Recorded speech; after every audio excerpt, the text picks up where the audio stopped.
नमस्कार दोस्तों, आज हम अवधान और अधिगम क्या है और अवधान किस प्रकार से अधिगम को प्रभावित करता है, इस विषय पर आज डिस्कस करेंगे। तो अगर अवधान को यहाँ देखा जाए कि अवधान क्या है और किस प्रकार से अधिगम को प्रभावित करता है, तो सबसे पहले आइए जान लेते हैं कि अवधान है क्या। उसका जो मीनिंग्स है, बेसिक कॉन्सेप्ट, उस कॉन्सेप्ट को समझ लेते हैं। यहाँ आप देख रहे होंगे कि जो दिन प्रतिदिन हमारी ज्ञानेंद्रियाँ अनेक उद्दीपकों द्वारा प्रभावित होती रहती, वो सेंस ऑर्गन्स, वो इन्वायरमेंट की बहुत सारी गतिविधियाँ होती हैं, उनसे स्टिमुलाइज होते रहते हैं, उद्दीपित होते हैं, और इन सभी के प्रति हम प्रतिक्रिया नहीं करते। अपनी रुचि, मनोवृत्ति, आवश्यकता के अनुसार हम उनमें से कुछ उद्दीपकों को चुन लेते हैं और उन्हीं के प्रति हम अनुक्रिया करते हैं। मतलब जो इन्वायरमेंट में बहुत सारी प्रतिक्रियाएं हो रही हैं, रिफ्लेक्शंस हो रहे हैं, उन रिफ्लेक्शंस के प्रति हमारे जो सेंस ऑर्गन्स होते हैं उन सभी के प्रति रिएक्शन नहीं करते, बल्कि उनमें से कुछ सेलेक्टिव होते हैं जिनके प्रति हमारी अभिरुचि होती है, मनोवृत्ति होती है, और वो हमारी आवश्यकता, नीड्स के अनुसार होते हैं। उन्हीं स्टिमुलस के प्रति हम क्या करते हैं, अपनी जो रिस्पॉन्स होते हैं वो रिस्पॉन्स करते हैं, अनुक्रिया करते हैं। मनोविज्ञान में इन्हीं चयनात्मक प्रक्रियाओं, जो सेलेक्टिव प्रोसेस होती हैं, इन सेलेक्टिव प्रोसेस को ही क्या बोला जाता है, अवधान मीन्स अटेंशन कहा जाता। अगर इसको एक परिभाषा के रूप में देखा जाए तो अवधान एक चयनात्मक प्रक्रिया है। अवधान एक चयनात्मक प्रक्रिया है। इसमें व्यक्ति एक विशेष शारीरिक मुद्रा बनाकर किसी वस्तु को चेतना केंद्र में लाने के लिए तत्पर रहता है। जैसा कि आपने देखा होगा कि कभी कभी अगर कोई व्यक्ति सामने से आपको वॉइस लगा रहा है और आप उसके फेस को देख रहे हैं या देख रहे हैं कि वो पुकार रहा है, लेकिन आप तक वॉइस नहीं आती है, तो उस कंडीशन में आपने देखा होगा कि हम अपने कानों के पीछे हाथ को लगा लेते हैं। तो वो क्या है, एक पोस्चर होती है। जब आप किसी व्यक्ति की वॉइस को आप ध्यान से सुन रहे होते हैं, उसके द्वारा दिए गए स्टेटमेंट को ध्यान से सुन रहे होते हैं, तो आपने देखा होगा आप अक्सर उस व्यक्ति विशेष की ओर झुक जाते हैं। आपका जो फेशियल एक्सप्रेशन होता है वो चेंज हो जाता है। इसीलिए क्या है कि जो अवधान है वो क्या है, उसकी एक शारीरिक मुद्रा होती है, और ये जो अवधान है वो एक सेलेक्टिव प्रोसेस होती है। मीन्स हम बहुत सारे जो स्टिमुलस इन्वायरमेंट में क्रिएट हो रहे हैं, घटित हो रहे हैं, उनमें सबके प्रति हम प्रतिक्रिया नहीं करते। कुछ ही हैं जिनको हम सेलेक्ट कर लेते हैं और उनके प्रति हम अपनी अनुक्रिया करते हैं। अवधान की प्रमुख विशेषताएं। अगर अवधान की प्रमुख विशेषताओं की बात करें तो अवधान की कुछ विशेषताएं हैं। अवधान एक चयनात्मक प्रक्रिया है, सेलेक्टिव प्रोसेस है अवधान, क्योंकि जैसे मशीन चल रही है, क्लास में आप पढ़ रहे हैं, कोई गाना गा रहा है, टीचर्स अन्य क्लासेस में पढ़ा रहे हैं, आपकी क्लास में टीचर्स पढ़ा रहा है, तो उस कंडीशन में क्या होता है कि आप एक कंटेंट पर ध्यान देते हैं। मीन्स जो आपके टीचर आपको पढ़ा रहे हैं, जो बोर्ड पर क्रियाएं की जा रही हैं, आप उन क्रियाओं पर ध्यान देते हैं, ना कि जो अदर एक्टिविटीज़ हो रही हैं उनमें से जो आपके लिए आवश्यक हैं, जिन पर आपका इंटरेस्ट आ रहा है, उन क्रियाओं पर आप ध्यान देते हैं। अवधान की एक शारीरिक मुद्रा होती है। अवधान में क्या होता है कि आप एक बॉडी पोस्चर बनाते हैं, आप सुनने के लिए आगे की ओर बढ़ना, या आप देखा होगा कंसंट्रेशन बना के रखना, बॉडी को शांत अवस्था में रखना। तो जो अवधान है उसकी एक शारीरिक मुद्रा होती है। अवधान में तत्परता, अनुक्रियाशीलता की स्थिति होती है। मीन्स जो अवधान है उसमें से जो जिसका मुझे सिलेक्शन करना है उसके प्रति हम तत्पर रहते हैं, उस प्रक्रिया के प्रति हम तत्पर रहते हैं। नेक्स्ट क्या है, फोर्थ, अवधान उद्देश्यपूर्ण होता है। मीन्स जब उद्देश्य होता है, जैसे अगर आप किसी कॉमेडियन को देख रहे हैं, उसकी कॉमेडी वीडियोस को देख रहे हैं, तो आपका उस टाइम उस वीडियो से इंटरटेनमेंट करने का एक नज़रिया है। आप अपने आप को उस वीडियो के माध्यम से अपने उस उद्देश्य की पूर्ति करना चाहते हैं जिसके लिए आपने उसको सेलेक्ट किया है।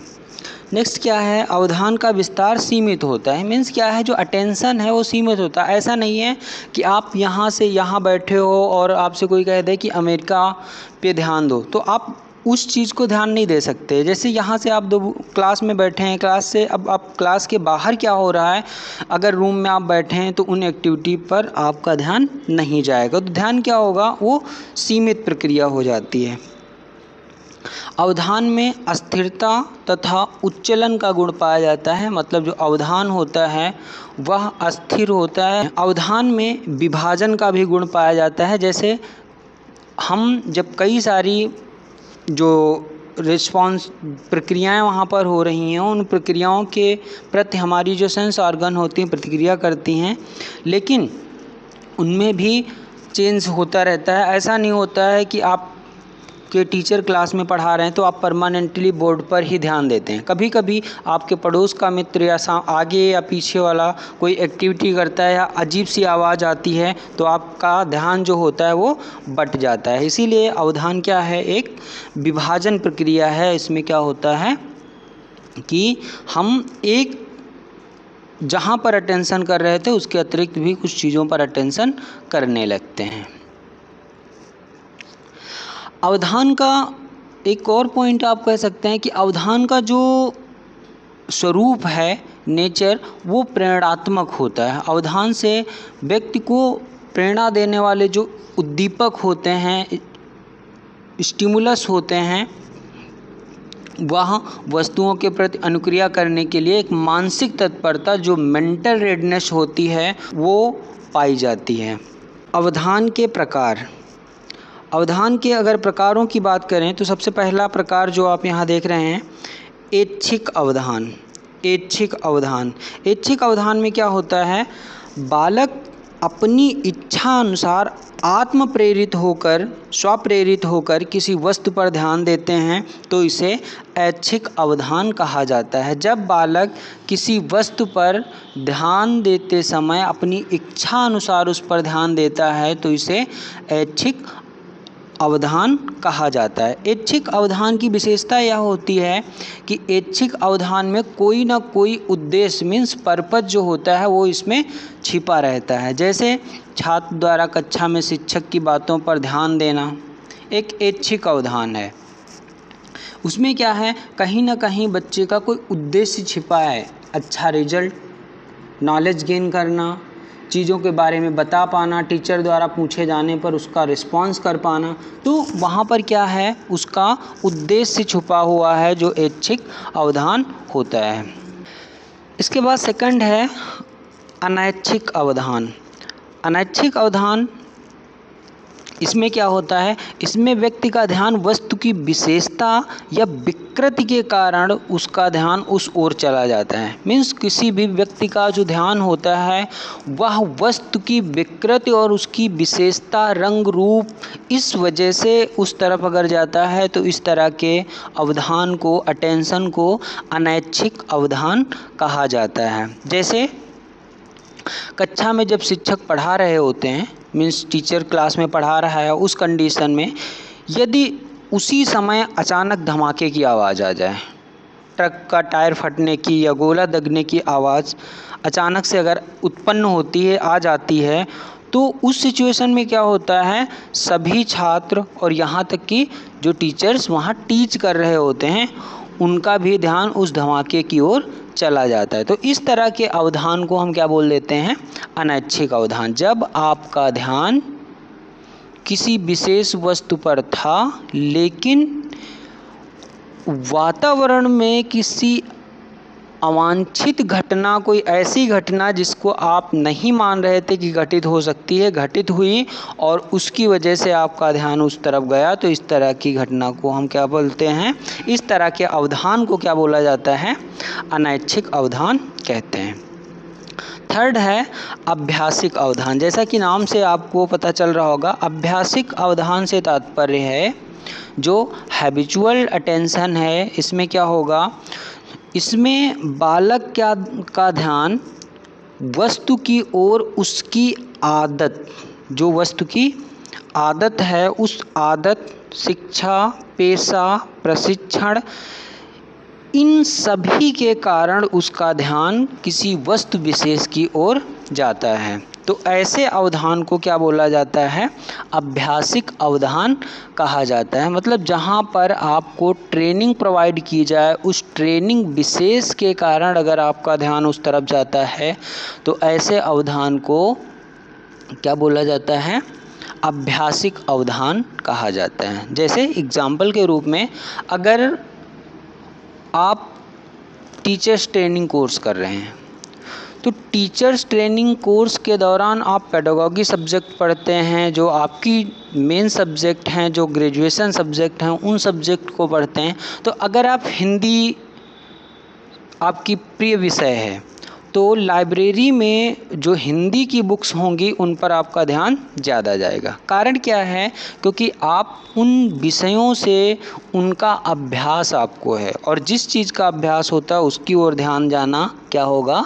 अभ्यासिक अवधान होगा। यदि कोई व्यक्ति जो कंप्यूटर चलाता है, मीन्स उसका पेशा है कंप्यूटर चलाना, तो अगर वो मार्केट में या मॉल में जाएगा तो वो उसका ध्यान कंप्यूटर से रिलेटेड जो भी उसके इक्विपमेंट हैं उन पर जल्दी जाएगा, रेदर देन अदर वस्तुओं की अपेक्षा। तो इस तरह के अवधान को अभ्यासिक अवधान कहा जाता है। ठीक है। इसके बाद बात की गई है अवधान के निर्धारक, मीन्स वे कौन कौन से डिटर्मिनेंट हैं जो अटेंशन को निर्धारित करते हैं। ठीक, डिटर्मिनेंट ऑफ अटेंशन, अगर इनकी बात की जाए तो दो तरह के डिटर्मिनेंट पाए जाते हैं जो अटेंशन को, अवधान को निर्धारित करते हैं। सबसे पहले वे कारक जैसे बाह्य निर्धारक। बाह्य निर्धारक मतलब वे, इसके अंतर्गत वे कारक आते हैं, वे निर्धारक आएंगे जो वातावरण में बाह्य रूप से हमारे ध्यान को प्रभावित करते हैं, अवधान को प्रभावित करते हैं। जैसा इसका तात्पर्य ऐसे उद्दीपकों, वस्तुओं और उनके गुणों से होता है जिसके कारण व्यक्ति का ध्यान उस ओर चला जाता है। ठीक है, मतलब यदि ऐसे उद्दीपक वस्तुएं हैं, उनकी उस वस्तु की प्रकृति या उस गुणों के कारण व्यक्ति का ध्यान उस ओर अगर चला जाता है तो ऐसे अवधान को हम बाह्य निर्धारक कहते हैं। इसके लिए निम्नलिखित कारक हैं जो उत्तरदायी होते हैं। जैसे उद्दीपक की तीव्रता। उद्दीपक की तीव्रता जितनी अधिक होती है व्यक्ति का उसके प्रति आकर्षण उतना अधिक होता है। जैसे उद्दीपक की तीव्रता अधिक होगी तो आपका अट्रैक्शन ज़्यादा होगा। जैसे देखा होगा सिग्नल लाइट रेड कलर की लगाई जाती है, ग्रीन कलर की होती है, क्यों? क्योंकि वहाँ पर उस कलर की जो तीव्रता होगी वो ज़्यादा होगी, और जब ज़्यादा होगी तो आपको वो ज़्यादा आकर्षित करेगी, तो आपका ध्यान उस तरफ जल्दी जाएगा, जल्दी से आपकी नज़रें उस चीज़ को देख पाएंगी। सेकेंडरी, उद्दीपक में परिवर्तन से सहसा व्यक्ति का ध्यान उस ओर चला जाता है। अगर क्या है कि उन सिचुएशन में या उस वस्तु की प्राकृतिक रंग रूप में अगर परिवर्तन कर दिया जाए तो उस परिवर्तन के कारण भी आपका ध्यान उस ओर अक्सर चला जाता है। थर्ड, अगर बात करें तो उद्दीपक की पुनरावृत्ति, मीन्स जो भी स्टिमुलस है उसको यदि बार बार रिपीट किया जाए, रिपीट एंड रिपीट किया जाए तो हमारा ध्यान उस ओर चला जाता है। अक्सर टीचर पढ़ाते समय बच्चे को जो कीवर्ड होते हैं उनको एक बार नहीं 2 बार 3 बार या फिर उसको बोर्ड पे लिख करके कई बार उसको अंडरलाइन किया जाता है, गोला किया जाता है। क्यों? क्योंकि जब किसी भी उद्दीपक की बार बार पुनरावृत्ति की जाती है तो उस ओर हमारा ध्यान चला जाता है। इस प्रकार के निर्धारक जो होते हैं वो सब बाह्य निर्धारक होते हैं। फोर्थ है, यदि उद्दीपक नया हो अथवा पुराने में परिवर्तन किया गया हो तो वह ध्यानाकर्षण अधिक करता है। एग्जाम्पल के रूप में ऐसे जैसे आपके पास बाइक है, अगर पुरानी बाइक है उसको मॉडिफाई कराया जाए, उसका कलर चेंज करा दिया जाए, जो भी बाहर दिखने वाली अदर पार्ट्स हैं उनमें परिवर्तन करा दिया जाए, तो जब आप उसको लेके चलेंगे तो जो आपके फ्रेंड्स होंगे उनका ध्यान उसकी ओर ज़्यादा जाएगा। कारण क्या है? क्योंकि आपने क्या किया, पुरानी वस्तु में परिवर्तन। जब पुरानी वस्तुओं में मीन्स जो भी उद्दीपक होगा उसमें चेंज किया जाएगा तो भी हमारा अटेंशन उसकी ओर चला जाता है। 5th पॉइंट है, जो वस्तुएं गतिशील होती हैं स्थिर वस्तुओं की अपेक्षा अधिक ध्यान आकर्षण करती हैं। जैसे आप बैठे हैं, अचानक से कोई वस्तु बहुत तेज़ आपके पास से गुजरती है तो आपका ध्यान उस ओर चला जाता है। तो जो मोशन है वह भी वस्तु की ओर ध्यान आकर्षित करता है। सेकंड है आंतरिक निर्धारक। आंतरिक निर्धारक जो सब्जेक्टिव कंडीशन और डिटर्मिनेंट होते हैं, इनको सब्जेक्टिव कंडीशंस मीन्स आंतरिक निर्धारक बोला जाता है, और जो फर्स्ट आपके हैं बाह्य निर्धारक जिनको ऑब्जेक्टिव बोला जाता है। अगर सब्जेक्टिव की बात की जाए तो इनका संबंध ऐसे कारकों से होता है जो व्यक्ति की आदत, ठीक, हैबिट, अभिरुचि से संबंधित होते हैं। जैसे अभिरुचि, आदत, जिज्ञासा, अर्थ, आवश्यकता, मनोवृत्ति तथा प्रशिक्षण, ये सभी क्या होते हैं? आंतरिक निर्धारक होते हैं जो हमारे अवधान को निर्धारित करते हैं। अगर आंतरिक निर्धारक जैसे अभिरुचि, अगर अभिरुचि की बात की जाए, अभिरुचि की अगर बात करें तो इसमें क्या होता है कि व्यक्ति जो जिस वस्तु में अभिरुचि मतलब जिसमें उसकी अभिरुचि अधिक होती है उस पर उसका ध्यान जल्दी चला जाता है। जैसे किसी सब्जेक्ट को लेकर के अगर बार बार आप उस चीज़ को देखते हैं तो आपका ध्यान उस ओर अधिक चला जाता है। जैसे किताब की दुकान पर गए, अगर आप मनोविज्ञान के टीचर हैं या छात्र हैं तो आपका मनोविज्ञान की पुस्तकों पर, उन पर, वहाँ पर रखी हुई उन बुकों पर ध्यान अधिक चला जाता है। उसी तरह से आदत, हैबिट में क्या होता है?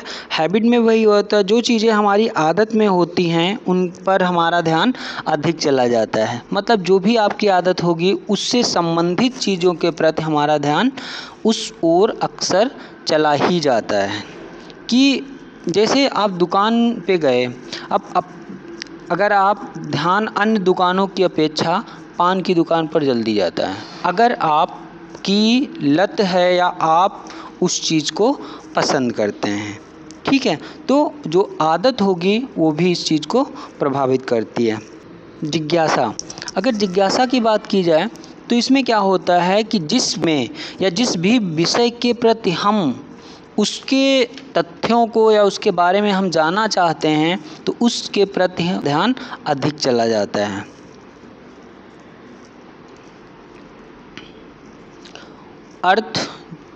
अर्थ से तात्पर्य है जो चीज़ें हमें समझ में आती हैं उन पर हमारा ध्यान अधिक चला जाता है। जैसे अगर आप हिंदी मीडियम से हैं तो हिंदी की बुक्स पर अधिक ध्यान जाएगा, हिंदी के लिखे हुए कोटेशंस या चीज़ें होंगी उन पर ध्यान जल्दी जाएगा। अगर आप इंग्लिश मीडियम से हैं तो उसकी जो बुक्स होंगी, उस तरह के जो कोटेशंस लिखे होंगे उनके प्रति आपका ध्यान अधिक चला जाएगा। आवश्यकता भी क्या है?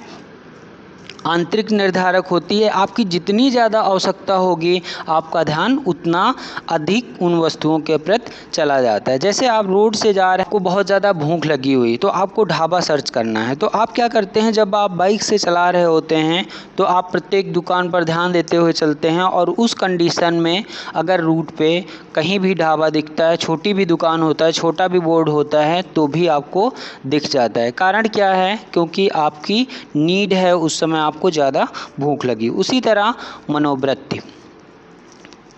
मनोवृत्ति अवधान की एक प्रमुख निर्धारक होती है, जिसमें छात्र की मनोवृत्ति अगर गणित विषय के प्रति अनुकूल होती है तो वह गणित विषय की पुस्तकों, सूत्रों आदि के प्रति जल्दी एवं अधिक ध्यान देता है।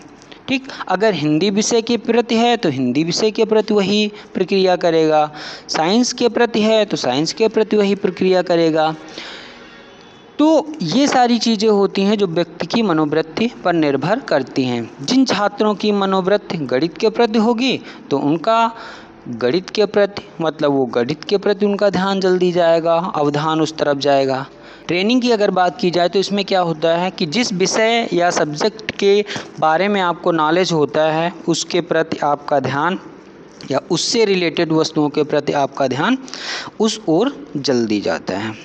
अवधान के शैक्षिक आशय की बात करें तो अवधान का शिक्षा की प्रक्रिया में महत्वपूर्ण स्थान है, क्योंकि अवधान के बिना, ध्यान के बिना आप अटेंशन नहीं करेंगे, आपकी जो मेमोरी है उसमें वस्तुएं जाएंगी नहीं, और अगर आपकी वस्तुएं आप उस वस्तु का ऑब्जर्वेशन नहीं करेंगे तो आपके ब्रेन में उसका प्रतिबिंब नहीं बनेगा। अगर प्रतिबिंब नहीं बनेगा तो आपको वो चीज़ें ब्रेन में स्टोरेज नहीं होगा, और स्टोरेज अगर नहीं हुआ तो रिटेंशन की प्रक्रिया संभव ही नहीं है। इसलिए अवधान का शिक्षा की प्रक्रिया में महत्वपूर्ण स्थान है।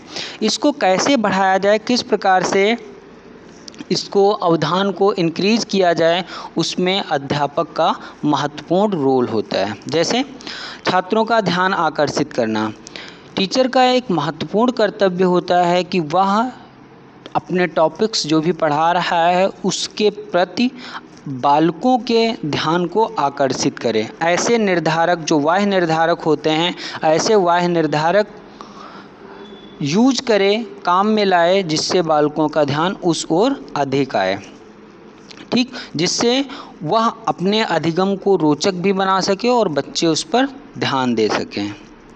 सेकंड क्या है, शिक्षकों द्वारा डर या बाध्यता को कम करना।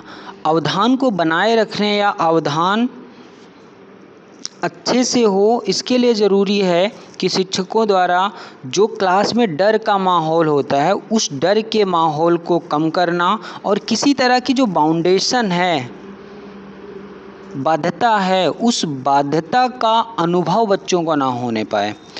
ऐसा इन्वायरमेंट क्रिएट करना है जहाँ पर वे स्वतंत्रतापूर्वक अपनी बातों को रख सकें और छात्र स्वयं ही शिक्षकों की बातों को एवं उनके द्वारा पढ़ाए जाने वाले विषयों पर अपना ध्यान देंगे। तो अगर वहाँ पर डर और बाध्यता को ख़त्म कर दिया जाएगा तो बच्चे स्वयं ही चीज़ों पर ध्यान देना प्रारंभ कर देंगे। तो इसमें भी शिक्षक का महत्वपूर्ण स्थान है। विशेष TLM आदि का प्रयोग, अवधान को बनाए रखने के लिए ज़रूरी है कि आप पढ़ाते समय उचित TLM और नई सामग्री का, जो कि अधिगम सामग्री हो सकती है, शिक्षण अधिगम सामग्री हो सकती है, उसका प्रयोग करें, जिससे बच्चों का ध्यान उस ओर बना रहे। जैसे खिलौने हो सकते हैं, हाथ से चित्रांकन हो सकता है, इस तरह की चीज़ों का हम प्रयोग करके अगर बच्चों को पढ़ाएं तो उनका ध्यान उस ओर अधिक होगा।